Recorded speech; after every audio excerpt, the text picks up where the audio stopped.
Welcome to the Learning Reinvented Podcast, brought to you by myself, Katie Godden, and the team at The Learning Effect. There are lots of learning podcasts out there, so we wanted to do something slightly different. This week, we're discussing how to evolve your business using leadership training. I'm delighted to welcome Dave Clare to the podcast. Thank you for joining me, Dave. Would you like to introduce yourself to our listeners? Yeah, absolutely. Thank you, Katie, and thanks for inviting me onto the podcast first and foremost. So my name's Dave Clare. I am the CEO and founder of Circle Leadership Global. My biggest accomplishments to date, is what I always like to start with, are my three beautiful children, and I would be crazy not to mention I'm a lucky man to have my wife who supports me in everything that I do. Everything else I do in my life is really cool, but the fact that I've raised three amazing young kids and have a beautiful wife that supports everything I do in the business is fantastic for me to have around me. I'm also the ambassador for the Global Company Culture Association, and I'm also an ambassador for an organization here in Australia called Inspiring Rare Birds, which mentors female leaders and entrepreneurs throughout Australasia. And so it's very honored to be an ambassador for that organization. And I've written a couple of books and co-authored a few books. So I've done a few things. I did a little bit of speaking, but my main passion in life is purpose and leadership and culture and strategy in organizations. That's a really nice introduction to yourself. I don't think we've had one quite like that. So could you explain your career to date? It sounds like you've had a very broad career given what you're doing now. So yeah, it'd be great to find out a bit more. Yeah, absolutely. Thank you. So I'm a Canadian by accent and birth, but I live in Australia, and I'm currently in the US while we're on this podcast. So it's a very international podcast today, Katie. My career history is I share that only because that's kind of where my career history stems from. I left Canada as a teenager to Australia. Then I got into banking and finance in Australia, but I was in retail banking, and very early in the piece, I got put into leadership roles. I was like a supervisor after my first 4 years in the bank, and then I became a customer service manager, and then of larger and larger service centers for one of the banks in West Australia. And then I took an opportunity to be in a call center looking after a team of people. It started as a team of 10, ended up being a team of about 75 in the end. And so my career has always been around, working with people. And so obviously from customer service and sales, all that sort of stuff from a banking point of view, but my main role or function has always been people and in a leadership capacity. And I've had tremendous learning lessons through that, which I'm happy to share if the time allows. But when I left the banking industry, I moved to Papua New Guinea. And there was a reason I left to move to Papua New Guinea is they were looking for a leadership development consultant. And I thought, here's my chance to actually do leadership as a career rather than as a function of my career. And so I moved to Papua New Guinea and then got to work with the expatriates and the national managers. It happened to be in banking at the same time, but that was just happened to be the industry in one of the provinces of Papua New Guinea. So that was phenomenal. And to take everything that I'd learned in my career and all the learning and development that I'd gone through and been able to then to start to impart that on the national managers and expatriates in Papua New Guinea. Now, I don't know if anyone's ever been to Papua New Guinea, but we didn't end up staying there for the full term. My then wife was pregnant with our second child, and we did not want to raise another child in New Guinea at the time, so we ended up leaving.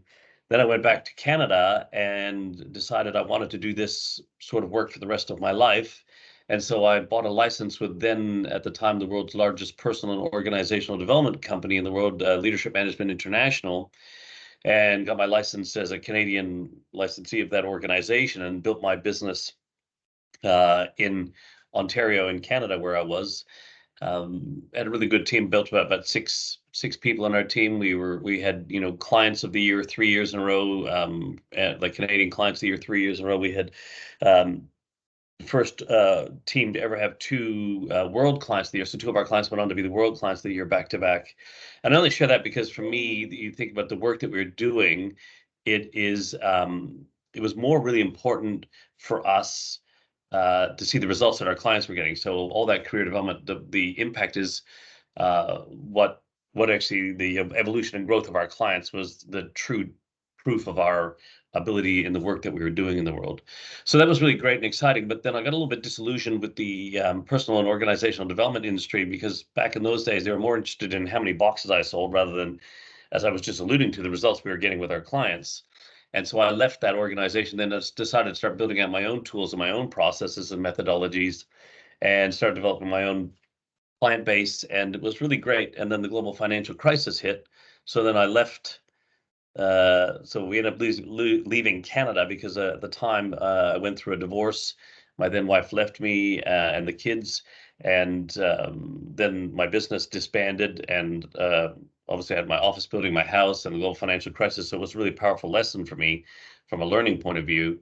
And then packed up, and I met my now wife now, and who had another son. So now I have another son in my life, and we moved to Australia. And coming back to Australia, I decided to get back into the trenches and roll my sleeves up, and actually took over an organization that was a reasonable sized organization, a not-for-profit organization, actually, and helped them turn their culture and their strategy and turn that organization around.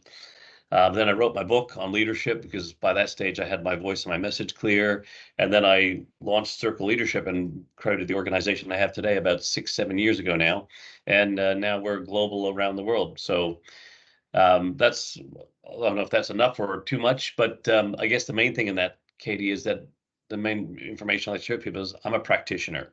So everything that we've done, everything I've learned through leadership, whilst I've read books and done things like that, and I've done other programs and courses and things in my life, not many really leadership, more personal development type things, but has come learned from experience. And I've learned from some of the most amazing leaders in the world that most people will never know unless you had the privilege to work with them. And so everything that we do today has been a culmination of what I call a patchwork quilt of all those wonderful learnings I've had from working with all those leaders, all those businesses, to build the process and the methodologies that we have today at Circle Leadership. So we're not theorists or academics. We're a team of practitioners who have all learned from experience. So that's really refreshing to hear. And obviously you've lived all over the world, so you can take from that experience, and it sounds like you've been through a lot in your lifetime as well. So yes. it's really different to hear that you're not kind of just preaching what other people have said as well. So well done to you. Could you explain Circle Leadership in a bit more detail and describe what it does? Yeah, absolutely. So Circle Leadership exists to evolve the world of work. What we've realized, Katie, is that I think workplace and workplace cultures or organizations today have a lot to answer for. We've created these organizations that treat people as resources, which is why we have the title Human Resources. We're here to shatter that notion. We think we should have resources for humans, not humans as a resource. I don't know anybody, Katie, who jumps out of bed in the morning and goes, gee, I can't wait to be an expendable commodity or a means to an end today for this organization. So Circle Leadership is created to evolve the world of work. We want to create organizations as amazing as the human beings that are in them. And we want organizations to look at people as humans first, employees second. And so that's we created Circle Leadership, is to create this evolution in work. And we do that through a unique way of thinking about things. We are very simple, and when we get into the learning component of this podcast, you'll understand, like, simplicity is one of our core values, which is freedom from complexity. We make learning simple. And we value wisdom, which I've already alluded to. We value insight, which is to anticipate and act in advance. We're always thinking about our customers. We're thinking what's happening in their world, and then how that impact our customers' world, and then how can we best service those clients to prepare them for those things that are happening. So in order to evolve that world of work, we have these set of values that we filter everything through, and our ideal in the long run is to create this world. Can you imagine a world, Katie, where work actually positively impacts people on the planet? You know how many people go home from work feeling miserable, feeling used as a resource, whatever, stress, anxiety, depression, workplace stress. These things are all on the rise. They're not declining. So what we want to do at Circle Leadership is change the way organizations impact people. And so what people can go home feeling positive about the day, that, I contributed, I did something meaningful today, bring a sense of meaning back to the work, meaning back to my role, and add meaning to my life through the work that I do, because work is a big part of life. 50% of our waking hours are spent in the workplace. So our organization is set up to create other organizations that people want to work for, that they can't wait to get out of, like a thank God it's Monday, not thank God it's Friday thinking. And in order to do that, we're really looking for those, we're looking to be trailblazers in revolutionary leadership. So we're looking to revolutionize the way we think about leadership in organizations. And we work with those trailblazers and entrepreneurs and mavericks of leadership who believe in people as human beings first. So that's the work we do. We have a systematic approach to things. We don't do programs. I don't believe in programs. Programs have a start and finish date. What we offer is a process and a systematic approach to constantly evolving your organization to stay relevant in the hearts and minds of the people that you choose to serve.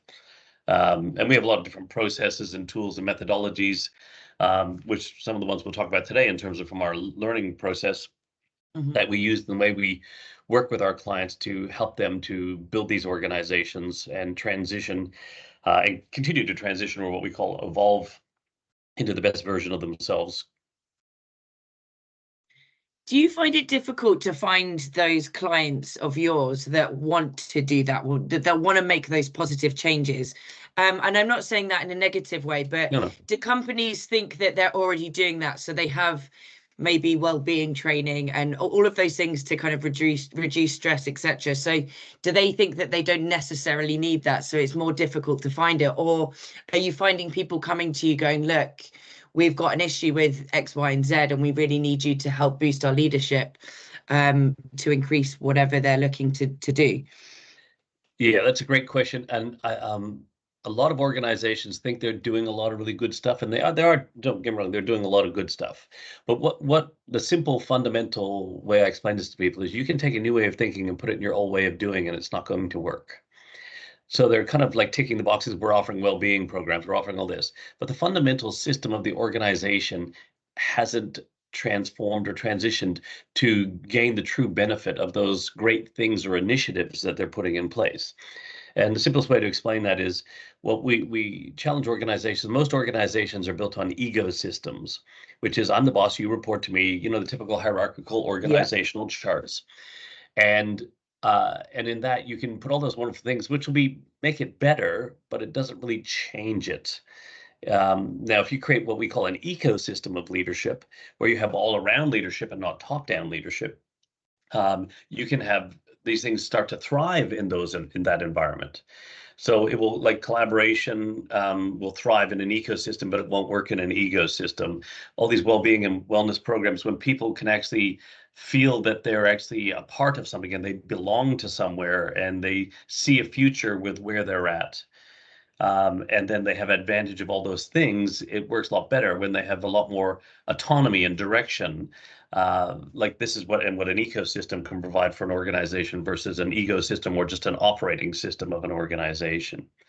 So yes, they are doing a lot of great things. Yes, they're there. But once they understand the transition from the system in which it's all housed in needs to happen, then they can gain the true benefit of those things that they're doing.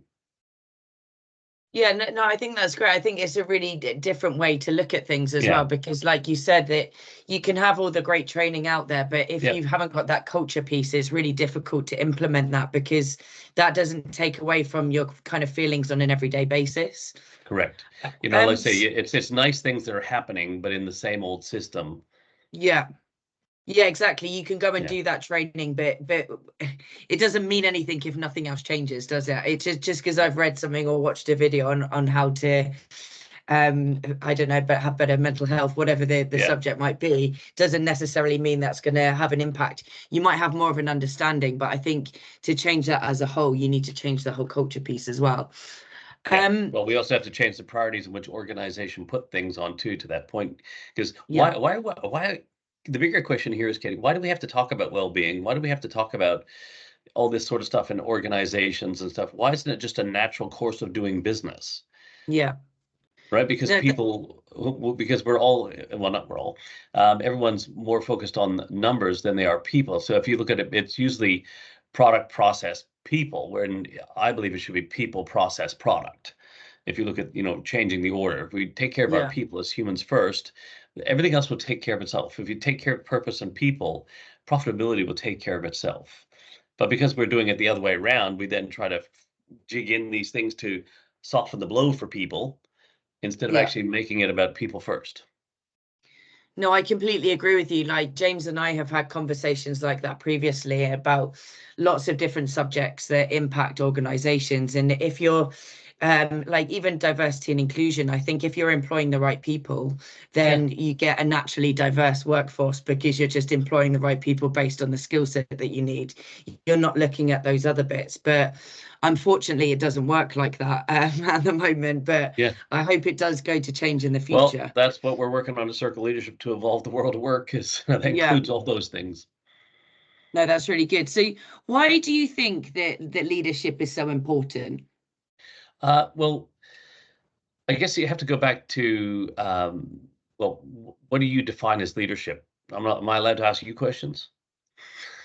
Yeah, you can do. Yeah. Okay. So great. So for context of this, how do you define leadership? What is your definition of leadership? So to me, leadership, I guess, is that more traditional sense that you were talking about, is having that management line within the organization. And they're the people that should be guiding, leading by example, setting that example, but also being supportive. That's what I think of as leadership or leaders. Okay, great. So there's a difference between being a leader and demonstrating leadership.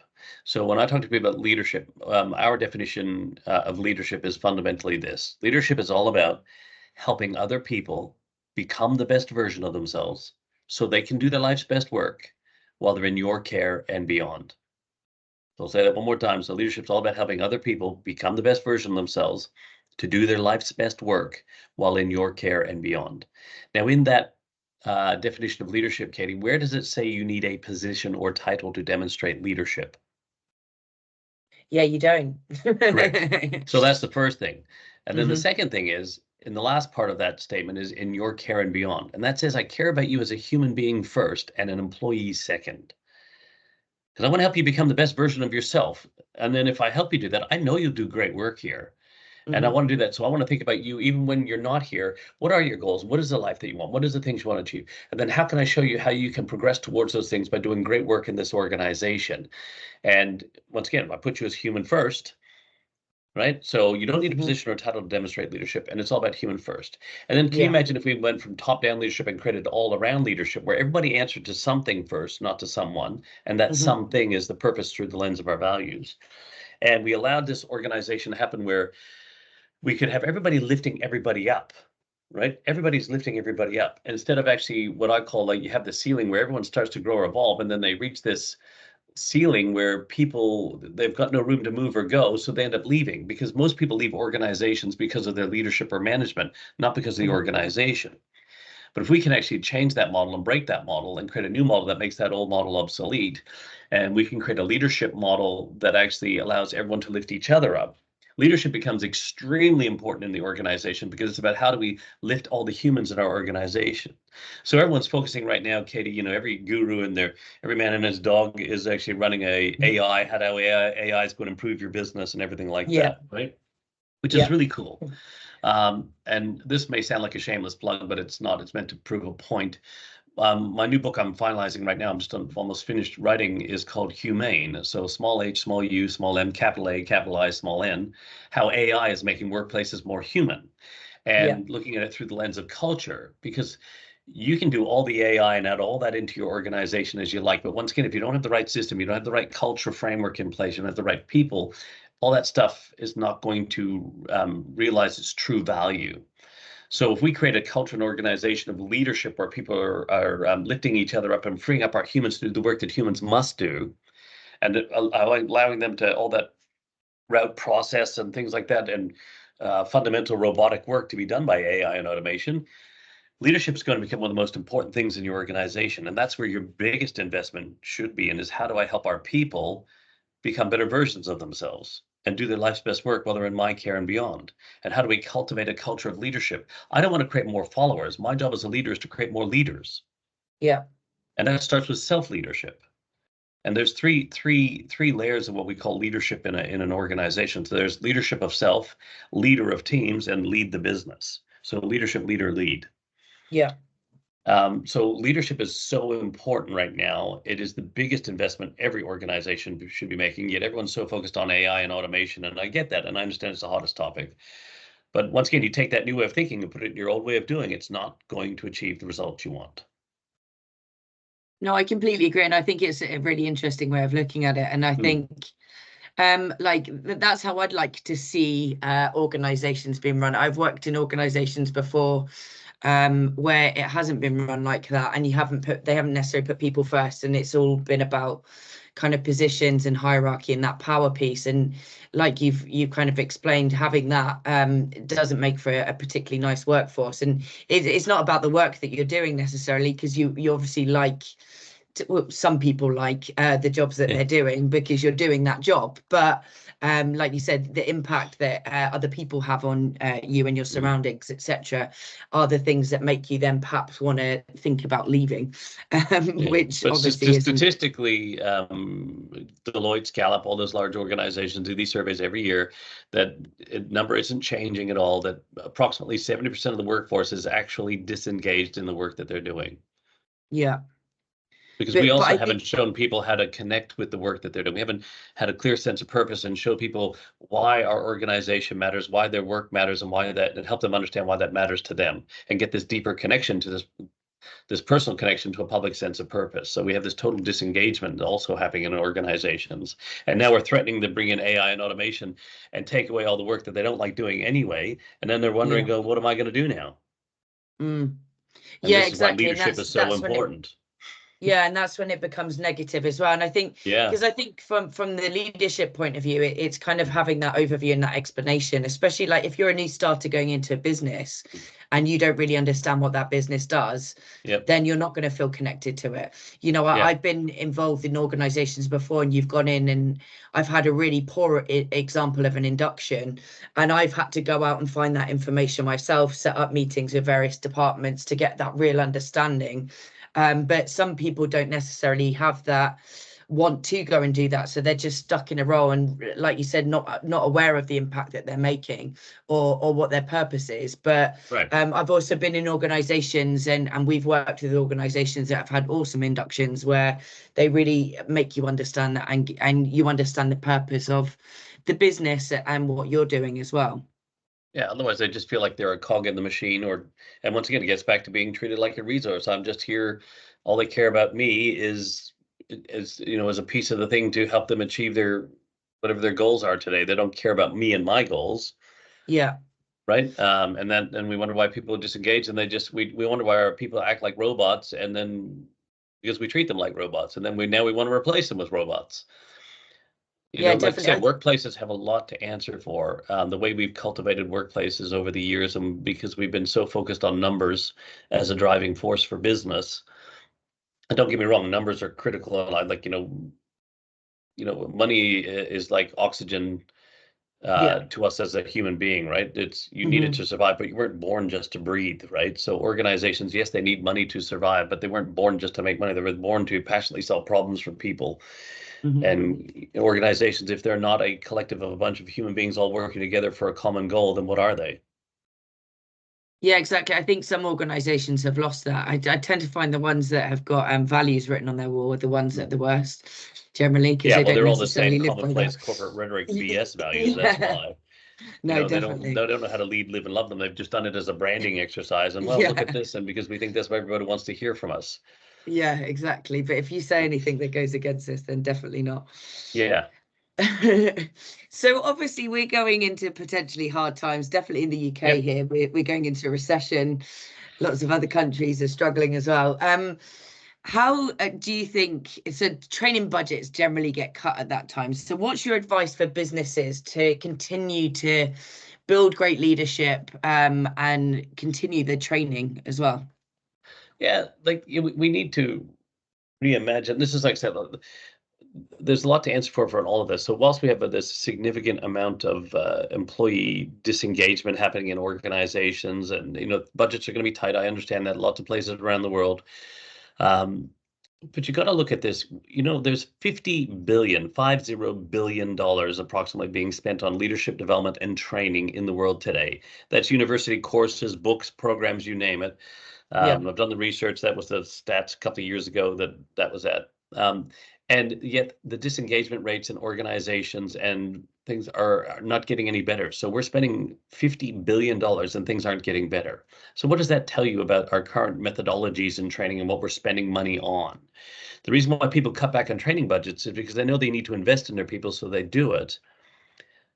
But they don't know how to measure it. They don't know how to look at the results that they're getting from it. And or they're going, well, we don't get any results. We just do it because it's the right thing to do. And so we don't have much money right now, so we'll just pull back on that. We need to look at how we develop people, how we develop leadership in organizations, the methodologies, the processes, and the way that we invest in people that are going to drive results, which is why we don't offer programs.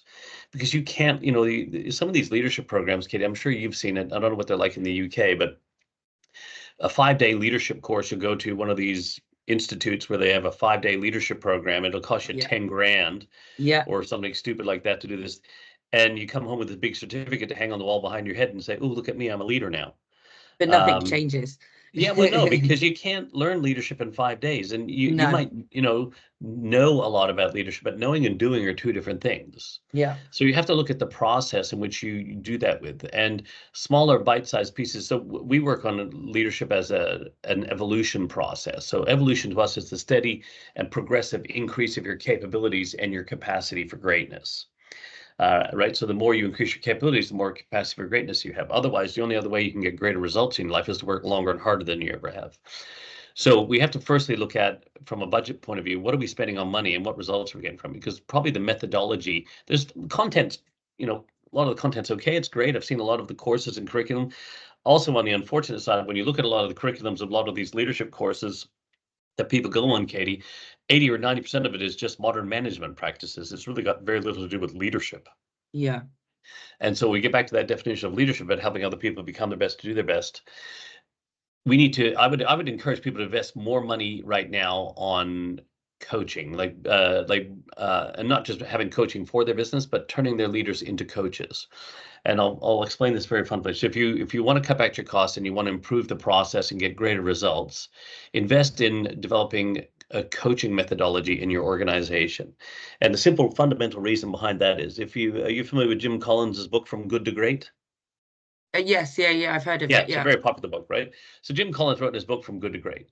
Now, if you want to take your organization, Katie, from good to great, even in a very tough economic time, what inside your organization needs to go from good to great for the organization itself to go from good to great? Is that a question that you're asking me, sorry? Yes.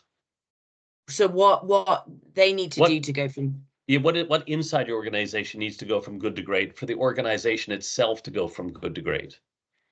The people. Correct. Yeah. So I have these little quirky quotes. They're called Clarisms. And they're sometimes fundamental statements that fall out of my mouth that sometimes just make sense. All right. So this was coined by a friend of mine. And one of my Clarisms is simply this. All right. You can't boss someone into greatness.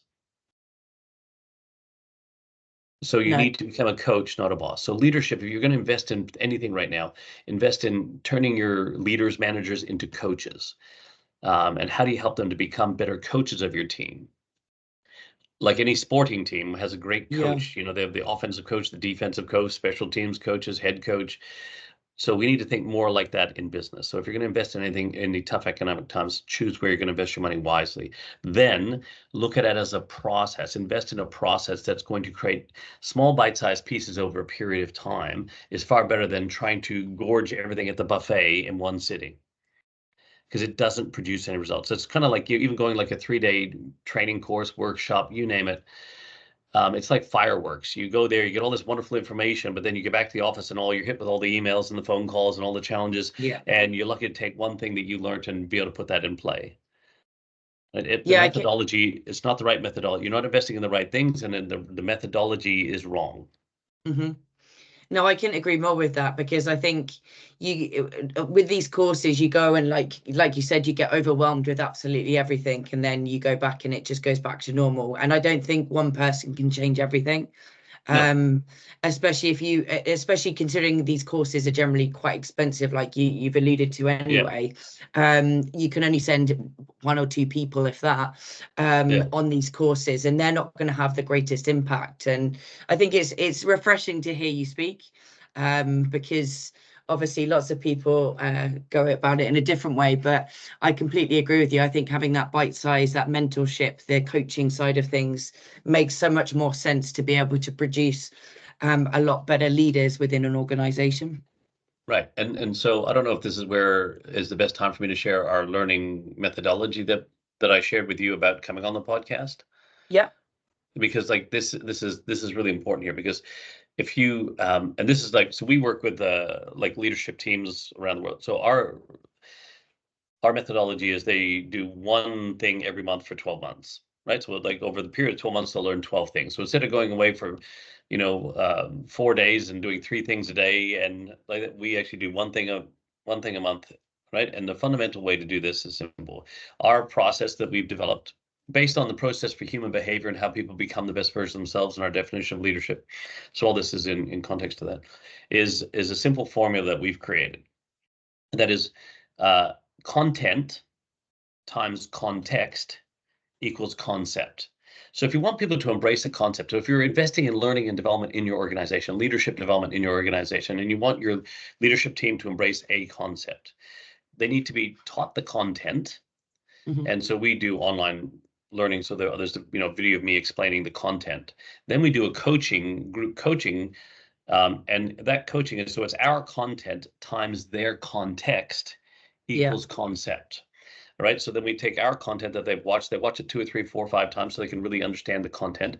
Then we have a group coaching session with them where we use that and work through them, coaching them to put that into their context. What does that look like in their workplace, their role, their team responsibility, everything like that, and then look at real life examples. So the first 2 weeks is embracing the content. Then in the middle of the session, in the middle of the month, you have the coaching session. And then the next 2 weeks is spent actually applying that thing to embed the concept. And then next month, guess what? They take another piece of content, study that for 2 weeks, have a coaching session to put it into their context, then spend 2 weeks embedding that into their functionality. And if you imagine doing that over a period of 12 months, you will have embedded 12 concepts, and your transition or transformation from the leader you are today to the leader you're capable of becoming will accelerate. And you'll get far greater results doing that than you will trying to gorge it all at once. My friend, he's an ex-Navy SEAL, and Navy SEALs, their motto, or not the motto, one of their things that they work on is slow is smooth and smooth is fast. But everyone's in such a hurry to get things done that if you just go slow is smooth and smooth is fast. So the smoother you make things happen, the faster things happen. So slow down and learn better and achieve far better results than trying to gorge everything and going, look, we've done it, we've sent them away, now get back to work and take all that learning and put it to work. Right? So you spend less time away from the office. It's more contextual to what your work you're doing. It's applicable in the moment. So when you look at that methodology and you put that into play, you don't need to spend as much as you did on things, and you're going to get greater results in your organization.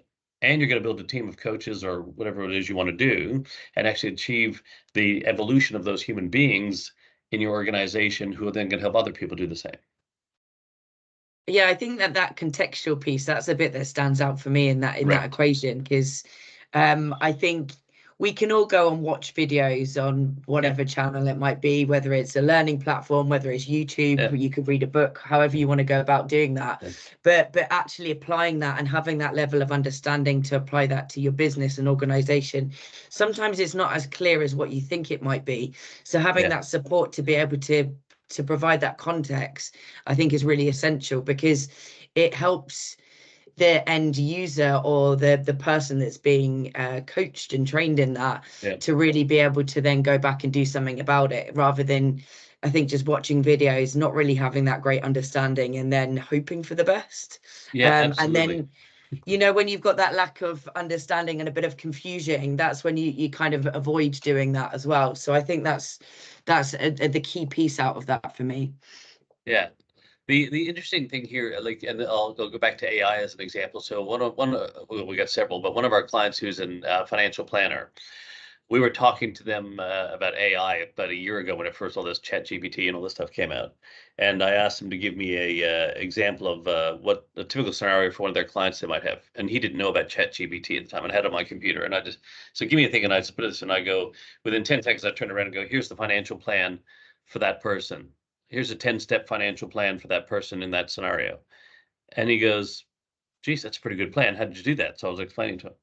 And I said, so that was content. And I said, but here's the thing. He goes, so is our industry no longer going to exist because you can do this? I said, no. What that doesn't tell me is that the right plan for me. Yeah. So in my context, so you can, and it's the same thing for anything. So if people use AI, you can go find wherever it is, you can get all this information in all the world. You can do all that. You can get all the content you like. But if you don't have somebody who can help you put it into your context, and you can try and do it yourself, but you know, I'm wise enough now in my many years on this planet to realize that having a coach, you know, in many areas of my life and business and everything like that has always gotten more out of me or put things in a better perspective than I could ever do it for myself. It's hard to read the label from inside the jar, Yeah. right? So having someone who can help you with that context piece is critical, and that is the thing, and it's got to be in your context, and that's the most important part. So as I said to Mel, or I think I said, you would only know, you're the only one who could help me put that into context for myself in terms of financial plan. Yes, I can get all the great content, but it's the context that you're able to provide. It's that coaching that you can give me that will help me embrace the concept and embed it. Yeah, no, completely agree. Because I think even if you're not talking about AI and stuff like that as well, just even in learning, where people and these organizations have got like tons and tons of learning libraries and content that's available. You know, like you've got lots of different methodology on project management, for example. Like, is it the right way to go about for that project? Do you want to do Agile? Do you want to do Prince 2? Whatever that might be, is that the right way? Is it, you know, I think having that context really does help. But I think having too much content can overwhelm, but then not having enough, again, isn't good enough. But it's finding that balance of that, but the context bit around it. So I think that's why it's always good to curate that. You don't necessarily have to go and create loads of content, but curating content to be to open up and guide people in the right way to provide that context, so you're kind of taking that overwhelm away from them. But also, it's the same thing. Sorry, go ahead. Sorry. No, you go. I was going to say, it's the same thing with books, right? So when people are learning and they read a book, right? So you go, or like I use Audible, so I listen to a book or read a book, right? So as a published author of a couple of books and co-author of many, well, my advice to people with books is the same thing. Is what you find people like, oh, I want to learn leadership, so they read a leadership book, then they read another leadership book, and then another leadership, and they're like, I've read every book on leadership there is, and I'm like, well, that's great, but what did you learn? And then they actually have this analysis paralysis and these conflicting. And I said, what you're better off doing is find a book on leadership that you really like, and then read that book 4, 5, 6 times. Yeah. So go deep in that book, not go wide across books. And then start to look at that and apply those things, the lessons that you like, the lessons that you don't. There's always lessons both ways. But too many people, they just like content sponges, and it's almost like, you know, you see these or personal development junkies that just go out and course after course after course after course, but never apply any of it. Yeah. What's the point? In my mind, I don't see the point of doing that personally. So the actual then going deep into the learning. So if you're watching a YouTube video, whatever your course, whatever, if it's YouTube, it's a book, whatever it is that you're absorbing some learning from, if you find something that really resonates with you and you like something, watch it again and again and again and again. And every time you do it, write down and this is what I always challenge people from a learning point of view is, even when I'm speaking at events, I always tell people the same thing. I'm going to say some really cool stuff, and you're going to go, oh, that was really cool. And you're going to write down what I said. You shouldn't write down what I said. What you should be writing down is why you thought that was cool, or why you liked that. What was it? What did it make you think? Not what I said, but what did it make you think? That's what you should be writing down. Don't lose that. And so when you do that with a book, and that's what I do, like I'll listen to a book, and I'm like, wow, that was awesome. Like, so I'll listen to it again. I'll listen to it, like I might listen to one book for a month, like every week for 4 weeks. And I'll be making notes every single time. I keep 1 page in my tablet in my OneNote, and I just make all my things, and I write down actions and learnings and things I can do from that, because I'm putting it into my context. Yeah. I guess you've got to absorb content. You can't just glean over content and get context out of it. No, it's even like doing simple things like I've used this example before on our podcast, but if you need to fix a washing machine, for example, and you watch a YouTube video, you're not going to just watch it once and then hope to do it. You're going to keep going back to it, because you're not going to absorb all that information. You're not going to remember it. So it's keep referencing that, so you know then what you're doing. I think similar analogy. Yeah. Yeah, absolutely. And you'll watch that video, Katie, and you'll pause it at one step. You said, okay, first do this, then you pause it, and you go, okay, I've done that. Then you play the next bit, then you pause it.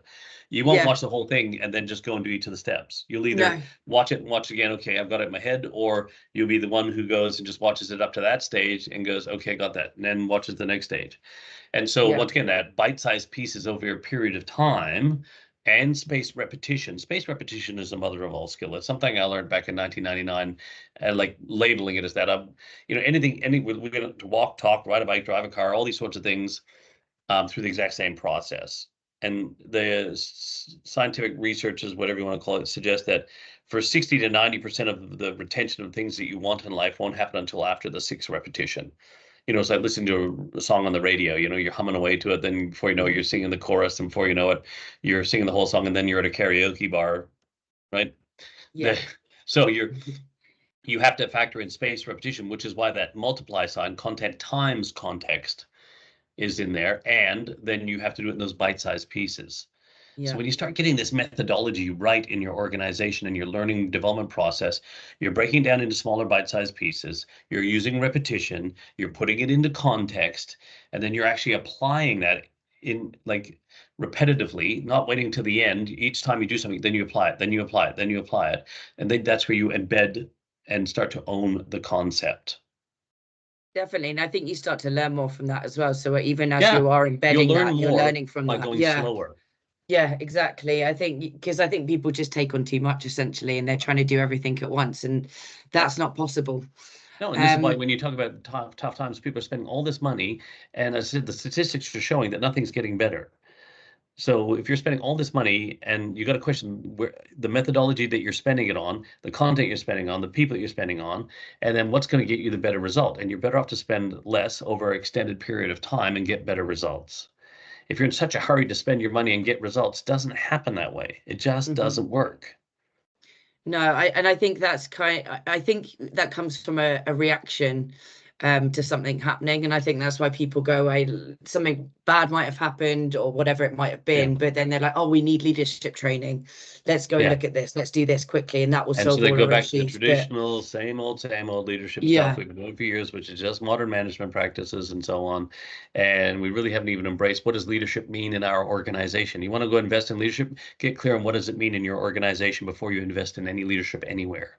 Yeah, definitely. And I think with the rise of different generations coming into the job market and into organizations, I think that's when it's going to need to change anyway, because I can't imagine lots of people liking to go and sit 4 or 5 days on a course to take on all this information, because people aren't used to doing that at the moment, especially with the younger generations coming in. Yeah. Do you remember the movie The Matrix? Yes. Right, so there's a scene in there when Keanu Reeves is laying in the chair. It's the first time he's in the Matrix, and they plug that thing in the back of his head, and he goes, there's training programs, right?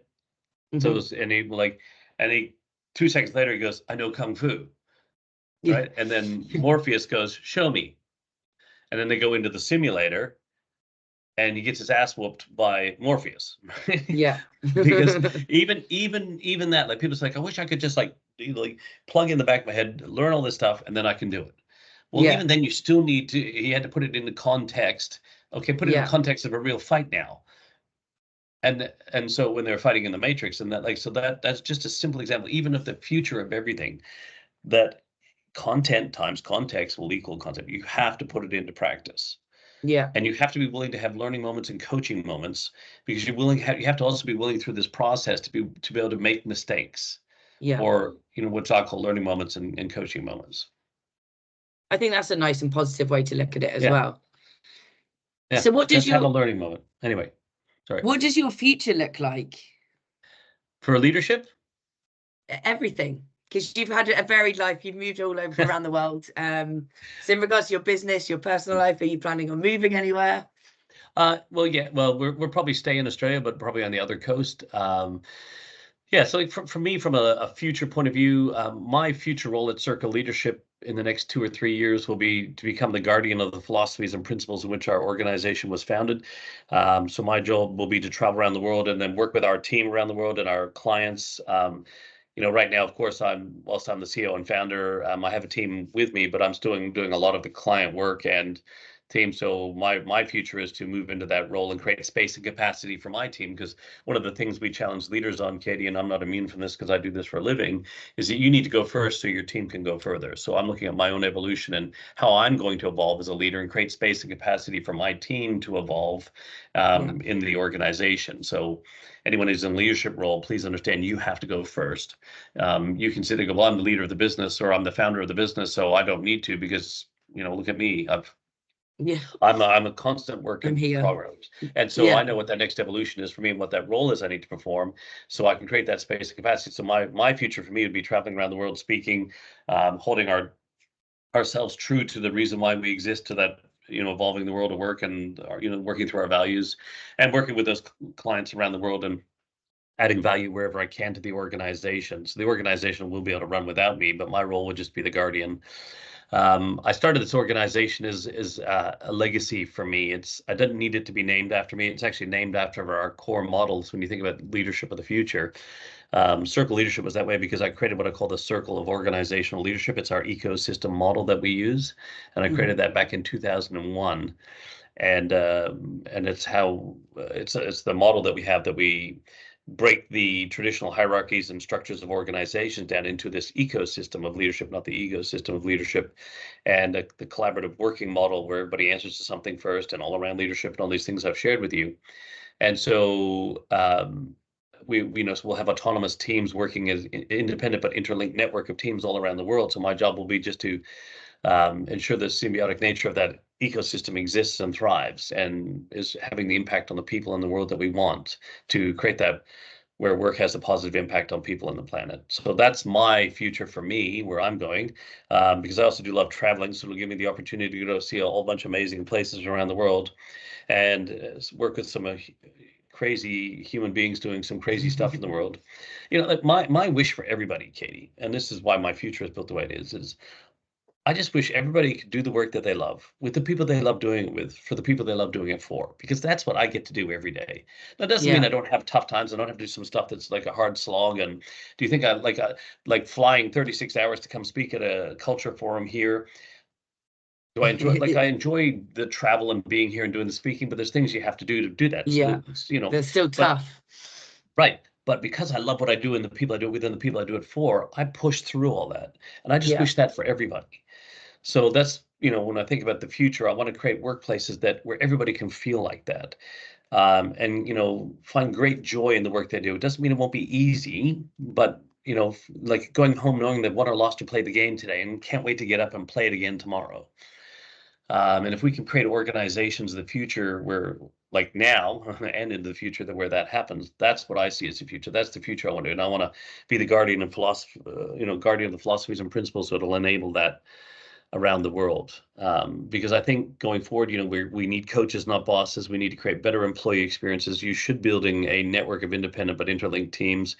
We need to embrace technology that brings humans together and unleashes humans to do the work that they must do. And these are all the future work and the future of leadership. We have flexible work arrangements. We haven't even touched on, the big argument and debate around today. Should people be in the office, out the office, wherever it is? Yeah. And it's not a black or white answer anyway. It's flexible work is where work happens and when work happens. But then you got to factor in how work happens and who does the work and why we do the work. And so all these things now are going to become this, all part of the future. And with technology, if we can leverage technology to embrace that and free up humans to work through all this and use the creativity, curiosity, imagination, and intuition of the human being in the workplace, we'll create these amazing ecosystems. So, we've got the liquid workforce, the gig economy, I think people have to start living more nomadic lives in the future. Yeah. And so how do organizations exist when people are all over the place? One of our clients in the UK, they have offices, the head office in the UK, they have offices down here down in Australia, they have up in Canada. I think they've got probably 1/3 of their workforce is a fixed, employees, and the rest of it, the other, I think 70 or more, I can't remember the numbers now, are what they call liquid workforce. They're contractors and people from all around the world. Yeah. And yet they're all one collective organization. Dave, I think we've got to close this episode to Yeah, them. sorry. I think I'd love for you to join on another podcast episode to talk about that, because I think it'd be really interesting. Like, this episode's been fascinating. It's been really great to talk to you. So thank you so much for joining me. If people want to follow your journey, find out more about you, find out more about your business, how do they go about doing so? You can just definitely go to circleleadershipglobal.com. That's our company site. Or you can just go to daveclare.com, daveclare.com. And that's my personal site. That's where all my speaking, my books and everything are. But Circle Leadership Global is the company site. And all the links to socials are all over that too, Katie. Perfect. Thank you very much. We'll put those links in the show notes below. Thank you. Thank you for listening to this episode of the Learning Reinvented podcast. We hope you enjoyed it. If you've not already done so, please follow our podcast. And if the Learning Effect can help you and your organisation, please do get in touch. You can find both James and Katie on LinkedIn, and our contact details are in the show notes below.